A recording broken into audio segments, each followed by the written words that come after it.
ഹരേ കൃഷ്ണ സർവം കൃഷ്ണ അർപ്പണമസ്തു. പുരിയിലെ ജഗന്നാഥന്റെ കണ്ണുകൾ ശ്രദ്ധിച്ചിട്ടുണ്ടോ?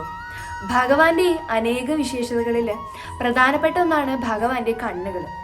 ഇതിനു പിന്നില് ഒരു രസകരമായ കഥയുണ്ട്. ഒരിക്കല് ബലരാമന്റെ അമ്മയായ രോഹിണി മാതാവ് ദ്വാരകയിലെ ഗോപികമാർക്ക് ഭഗവാൻ ശ്രീകൃഷ്ണന്റെ ഓരോ ലീലകള് പറഞ്ഞു കൊടുക്കുകയാണ്. അപ്പോൾ കഥ അത്രയും രഹസ്യാത്മകമായതുകൊണ്ട് സുഭദ്രാദേവിയോട് വാതിൽക്കൽ പോയി നിൽക്കാനായി ആവശ്യപ്പെട്ടു. അപ്പോൾ സുഭദ്രാദേവിക്കും ഭഗവാന്റെ കഥകൾ കേൾക്കണമെന്ന് അതീവ ആഗ്രഹം ഉണ്ടായിരുന്നു. അപ്പോൾ സുഭദ്രാദേവിയും വാതിൽക്കൽ നിന്നുകൊണ്ട് ഭഗവാന്റെ കഥകൾ കേൾക്കാൻ തുടങ്ങി. കഥ തുടങ്ങിയപ്പോൾ ബലരാമനും ശ്രീകൃഷ്ണനും സുഭദ്രാദേവിയുടെ ഇരുവശത്തായി വന്നു നിന്നു. കഥ അത്രയും മനോഹരമായതുകൊണ്ട് അവരുടെ വികാരങ്ങൾ അവരുടെ മുഖത്ത് പ്രകടമാവാൻ തുടങ്ങി. അവരുടെ കണ്ണുകളും മുഖവും വിടരാൻ തുടങ്ങി. കഥ തീരുന്നതിന് മുമ്പായിട്ട് നാരദമുനി അവിടെ പ്രത്യക്ഷപ്പെടുകയാണ്. ഭഗവാന്റെ ഇത്രയും മനോഹരമായൊരു രൂപം കാണുന്ന നാരദമുനിക്ക് അതീവ സന്തോഷമാവുകയാണ്.